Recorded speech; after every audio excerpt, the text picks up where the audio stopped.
Before we start the show, don't forget to check our new ebook, Kill All Bugs, Learn Software Testing in One Day. For a limited time, it's only $9.99. Links in description. Welcome back to the Deep Dive. Today, we're tackling a big one. The Project Management Professional Certification, the PMP. It's run by the Project Management Institute, PMI, globally. That's right. And if you're working on projects, especially internationally, the PMP often comes up. It's kind of the standard, you could say. It's valid for 3 years once you get it. But getting it, that's the hurdle. So our goal today is to break it all down for you. The requirements, the costs, what the exam actually looks like, and crucially, the ethics side of it. Exactly. We want to give you that shortcut understanding. Now, one quick thing we should mention up front, our source material refers to the PMBOK guide, the 5th edition. Right, and that's important context. Yeah, because while that might have been foundational then, the PMP exam today has definitely evolved. It's not just based on one old book anymore. Good point. So anyone studying now should expect things like agile, hybrid approaches, stuff reflecting today's reality. The 5th edition mentioned just kind of shows its roots, maybe. Precisely. It shows PMI values that core knowledge base, but they do keep it current with the examination content outline that they publish. So think foundational principles, but tested on modern practice. Okay, got it. So let's dive into the first big wall people hit. The experience requirement. This isn't just about hitting the books, is it? Not at all. This is where the PMP really demands proof. It's about showing you've actually done the work. It's a major commitment before you even think about the exam. It definitely separates it from entry-level stuff. Right, and PMI has set up 2 different paths, basically, depending on your formal education level. Okay, break those down. What if you have, say, a 4-year bachelor's degree? That's path 1. You need a minimum of 4,500 hours leading and directing projects, and these have to be non-overlapping hours spread across the project lifecycle phases. 4,500 hours, okay. And what about folks without that 4-year degree? Maybe they have a high school diploma or an associate's degree. That's path number 2. And here, the bar is significantly higher. You need to show 7,500 hours of project management experience. Wow, 7,500, that's nearly double. It is, and it shows PMI's thinking, right? They value the practical experience, but they're clearly asking for more time on the job if you don't have that structured bachelor's degree background. It definitely says, prove you're seasoned. Mm. And is there a time limit? Like, how recent does this experience need to be?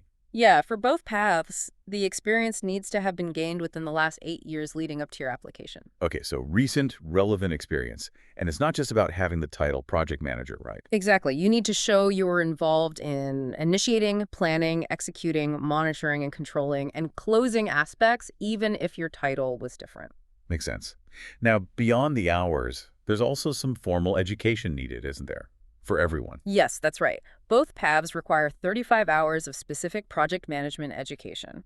PMI calls these professional development units, or PDUs. PDUs, right? And these hours have to come from what they call a registered education provider, or RDP, or, well, other approved sources now too. But the key is formal, recognized training. And you need those PDUs later, too, for keeping the certification active, I believe. You do. That PDU concept is central to maintain your PMP status over time. Okay, so the 35 hours are a must.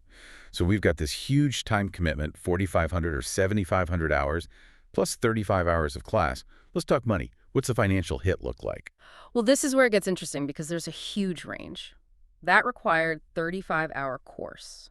The cost can be anywhere from, say, $300 for maybe a basic online course, Okay. all the way up to $5,000 or possibly even more for like an intensive in-person boot camp, especially in a big city. Depends heavily on the country, the provider, the format. That's a massive difference. So you're paying for the delivery, the support, maybe the brand name of the provider, too? Pretty much. Speed, depth, structure, live instruction versus self-paced. It all factors in. If you just need the PDU box ticked, maybe the cheaper option works. If you need serious prep help, you'll likely pay more. Right. And then there's the exam fee itself. How does that work? Okay, so for the actual computer-based test, PMI uses a membership model. If you're a PMI member, the exam costs $405. And if you're not, then it's $555. So a $150 difference right there. Okay. That's significant. But here's where it gets even more strategic. Retakes. If you unfortunately don't pass the first time. Which can happen. It's a tough exam. Absolutely. The re-examination fee is $275 for members, but $375 for non-members. Ah, so the savings get bigger if you need a second try. It really pushes you towards becoming a PMI member first, kind of like insurance. Exactly. It's a clear financial incentive. So assuming you've logged the hours, got the PDUs, paid the fee, you sit for the exam. What's it like? It's a 4-hour exam, 200 multiple choice questions, and it's offered globally computer-based in about 13 languages. 4 hours, 200 questions. That's an endurance test in itself. But the real key for studying smart is knowing how those questions are weighted, right? Right. Where does PMI put the focus? Yes, this is super important for planning your study time. The weighting really shows PMI's priorities. The biggest chunk, 30% of the exam, is on executing the project. 30% on just doing the work, managing the team, making things happen. That's right. That's where they see the most critical activity, it seems. Then coming in next are monitoring and controlling the project at 25%. Okay, watching progress, handling changes. And planning the project at 24%. So planning, doing, and watching those three make up, what, 79%? Almost 4/5 of the exam. Exactly. The bulk of it is right there in the day-to-day grind of managing the project. So what's left? The start and the finish. Yep. Initiating the project gets 13% of the questions. And the smallest slice, only 8%, goes to closing the project. Only 8% for closing. Okay, we need to remember that number because it feels, well, it contrasts sharply with the next big area we need to cover. The ethics. Ah, yes, the code of conduct and ethics. This is huge for the PMP. The sources really hammer this home. It's not just about knowing processes, it's about professional responsibility. Absolutely. It elevates the PMP holder beyond just a technical expert. You're signing up to a kind responsibility to the profession, to your clients, customers, and even the public. So what kind of responsibilities are we talking about? Beyond just doing your job competently. Well, things like maintaining high standards of integrity, honesty, continuously improving your own skills. But it gets specific. You must comply with all rules and regulations. You have to actively balance stakeholder interests. And avoid conflicts of interest. Definitely. Right. Making sure your personal interests don't compromise the customer's interests. And being accountable for your actions is a recurring theme. Confidentiality is key too. Acting truthfully, accurately. But it goes even deeper, right? Our sources mention some surprisingly specific rules that address common ethical traps, like with budgets. Oh, yeah. Very specific. The code basically mandates that you present the original objective cost estimate. You're ethically barred from, say, deliberately lowballing an estimate just to win the work, even if pressured. That's powerful. It gives the PM ethical backing against pressure from above. What about global issues? Human rights came up. It did. The code says you should not engage in business, essentially, with entities or in countries where fundamental human rights are being clearly violated. That puts a PMP holder in a potentially tricky spot internationally. Definitely high stakes. And in today's world, intellectual property is a minefield. How does a code handle that? It's strict, maintaining confidentiality, respecting copyrights, patents, all forms of IP. You have to act truthfully about ownership and origins of ideas.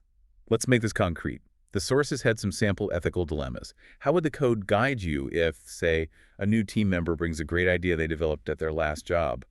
A competitor. The classic IP dilemma. The code is clear. You can't use it. Even if it's a brilliant solution, using that competitor's IP brought over by the new hire would violate the mandates on honesty, integrity, and respecting intellectual property rights. You have to prioritize the code over the quick win. Puts you between a rock and a hard place sometimes. What about managing team conflict? The PMP holder, as manager, needs to handle it with fairness and honesty, based on the code. No playing favorites, ensuring a respectful environment. You're responsible for that ethical climate within the team. Okay, and the big one. A major, unexpected problem throws the whole schedule off track. What's the ethical requirement then? Can you smooth it over? Absolutely not. The code demands immediate transparency. Accurate, truthful reporting of the issue and its impact is mandatory. No covering up, no downplaying the delay, even if it makes everyone look bad or risks the project. That responsibility to the customer and stakeholders trumps managing appearances. So pulling this all together, Yeah. getting the PMP means proving serious experience, 4,500 or 7,500 hours spending the money, passing a tough exam. Right. But maybe the biggest piece is signing up for this really demanding ethical code that governs how you handle money, information, people, even global politics. It's a commitment to a professional framework, absolutely. Which brings us to that final thought we wanted to leave you with, something to kind of mull over. Given how incredibly detailed and strict the ethical code is, especially around things like reporting illegal acts, budget honesty, responsibility, even after the project ends, Yeah. how does that square with the exam weighting? Remember, only 8% of the exam is dedicated to closing the project. 8% on closing, but the ethical responsibility seems ongoing. Exactly. How does that low exam focus on the closing phase align with the expectation that you uphold the code and remain accountable long after the deliverables are handed over? Is the test fully reflecting the lifelong ethical commitment? That is definitely something to think about. It questions how we measure adherence to that code. Food for thought. Indeed. Well, that's our deep dive for today. Thanks for joining us. We'll catch you next time. Hey, yo, haven't you checked out our new book yet? Link in description.